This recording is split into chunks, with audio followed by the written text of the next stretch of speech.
Sementara itu pemirsa, Bali masih betah berada di zona kuning atau risiko rendah penyebaran COVID-19.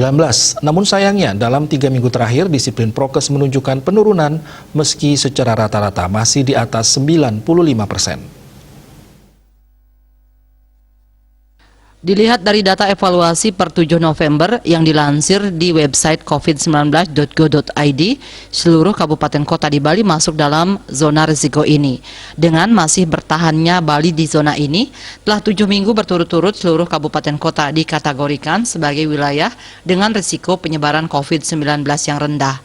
Bali pun dari asesmen pemberlakuan pembatasan kegiatan masyarakat masih menjalani PPKM level 2. Dari data mingguan, tambahan kasus Bali mencapai penambahan sebanyak 96 kasus. Untuk kasus sembuh, tambahannya masih cukup signifikan. Sepekan di periode yang sama, kenaikan kasus sembuh mencapai 121 orang. Sementara pada kasus meninggal, dalam sepekan dilaporkan sebanyak 6 pasien menjadi korban jiwa.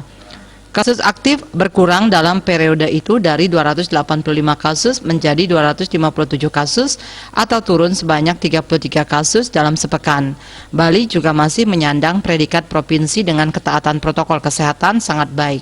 Persentase ketaatan prokes, baik memakai masker dan menjaga jarak serta menghindari kerumunan, ada di atas 95%, turun dari seminggu sebelumnya yang mencapai 97%. Dari data terbaru periode pemantauan 1 hingga 7 November, hasilnya kepatuhan memakai masker jika dirata-ratakan dari 9 kabupaten kota mencapai 95,45% atau menurun dari sepekan sebelumnya yang mencapai 97,7%. Kepatuhan tertinggi ada di Gianyar dengan persentase mencapai 99,85%. Dia Dewi Bali Pos melaporkan.